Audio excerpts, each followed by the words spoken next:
Assalamualaikum warahmatullahi wabarakatuh. Perkenalkan, nama saya Nurjana, NIM 2111024131111 dari Prodi S1 Kesehatan Masyarakat. Di sini saya akan menjelaskan konsep gizi seimbang. Apa itu gizi seimbang?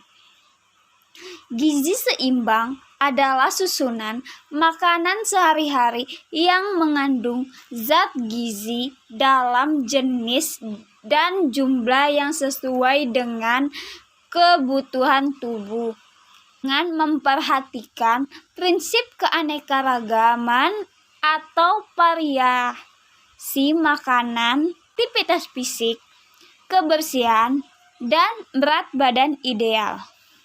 Perbedaan 4 sehat, 5 sempurna dengan gizi seimbang. Sesuai dengan prinsip gizi seimbang, pola makan berdasarkan pedoman gizi seimbang atau PGS tidak dapat berlaku sama untuk setiap orang. Tiap golongan usia, status kesehatan, dan aktivitas fisik memerlukan PGS yang berbeda sesuai kondisi masing-masing. Hal ini berbeda dengan pola makanan berdasarkan slogan 4 sehat 5 sempurna yang berlaku bagi semua orang di atas 2 tahun. Tak jelas bagaimana pedoman yang mengelompokkan makanan hanya ke dalam 4 kelompok secara kualitatif itu dapat menjadi acuan untuk memenuhi kebutuhan berbagai golongan masyarakat pada saat slogan 4S dan 5S diciptakan pada tahun 1950-an.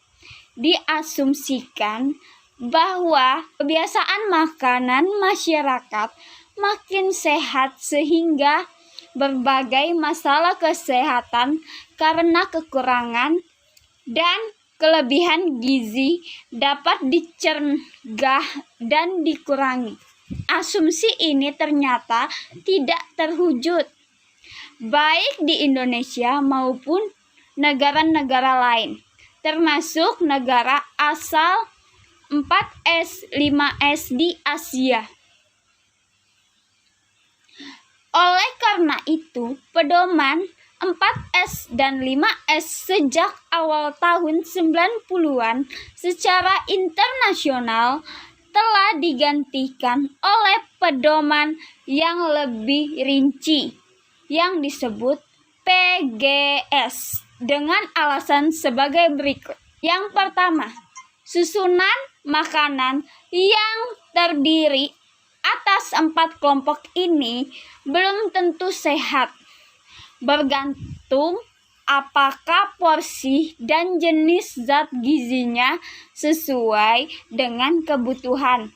Contohnya, jika pola makan kita sebagian besar porsinya terdiri atas sumber karbohidrat atau nasi, sehingga sumber protein sedikit, sayur dan buah sebagai sumber vitamin, maka pola makanan tersebut tidak dapat dianggap sehat. Sebaliknya, jika pola makan kita terlalu banyak sumber lemak dan protein, sehingga hidangan yang banyak daging dan minyak atau lemak tetapi sedikit sayur dan buah, maka pola makanan itu tak dapat dianggap sehat. Selain jenis makanan, pola makanan berdasarkan PGS menekankan pula proporsi yang berbeda untuk setiap kelompok yang disesuaikan atau diseimbangkan dengan kebutuhan tubuh. PGS pun memperhatikan aspek kebersihan makanan, aktivitas fisik, dan kaitannya dengan pola hidup sehat lainnya. Kedua, susu bukan makanan sempurna seperti anggapan umum selain ini. Dengan anggapan ini, banyak orang termasuk kalangan pemerintah menganggap susu merupakan jawaban atas masalah gizi. Sebenarnya susu adalah sumber protein hewani yang juga terdapat pada telur, ikan, dan daging.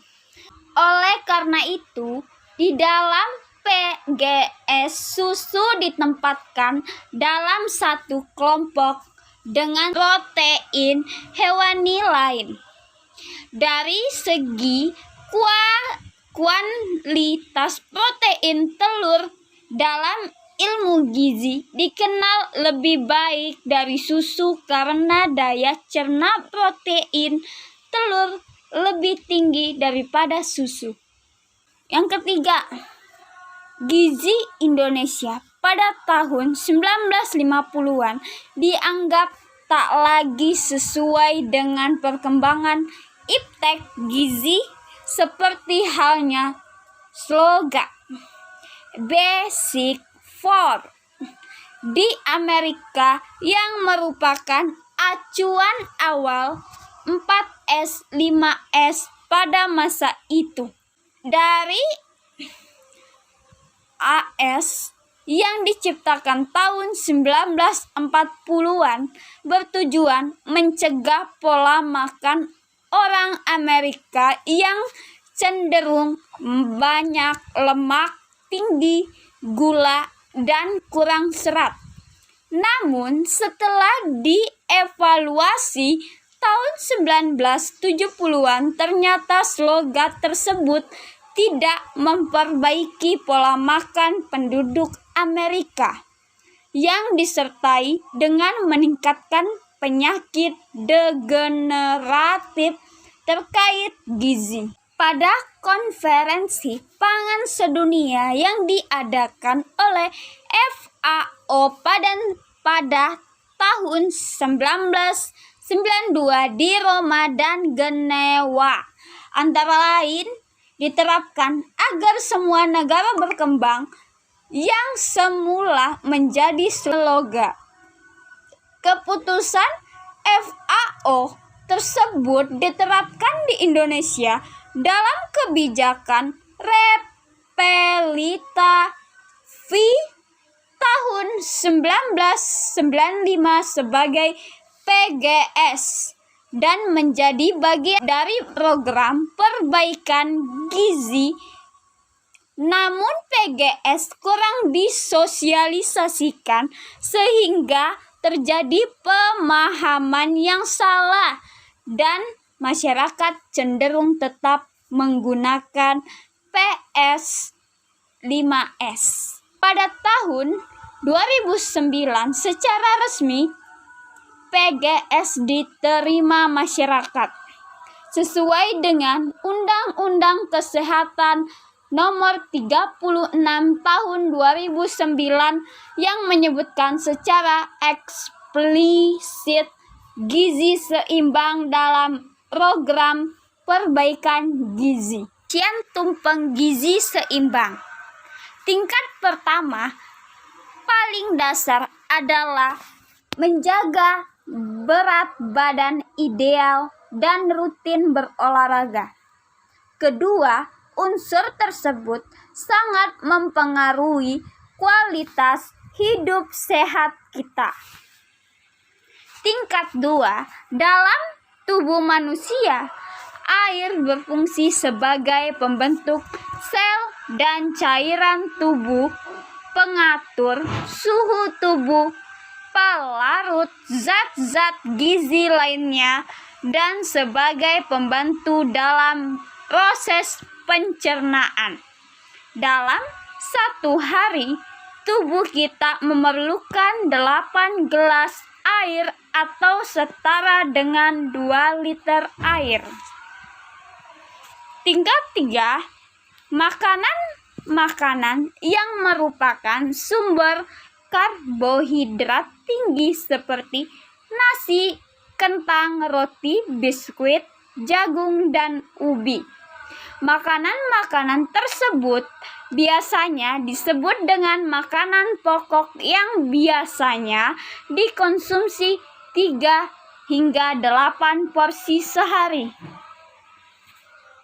Tingkat 4, sayur-sayuran dan buah-buahan yang merupakan sumber serat, vitamin, dan mineral. Sayur-sayuran sebaiknya dikonsumsi 3 hingga 5 porsi, sedangkan buah-buahan dapat dikonsumsi 2 sampai 3 porsi sehari. Tingkat kelima, makanan yang merupakan sumber protein, baik protein nabati maupun hewani.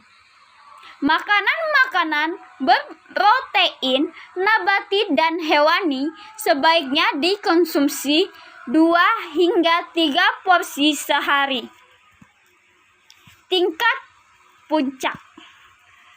Posisi puncak merupakan makanan-makanan yang tingkat konsumsinya harus dibatasi. Hal ini dikarenakan tingkat kebutuhan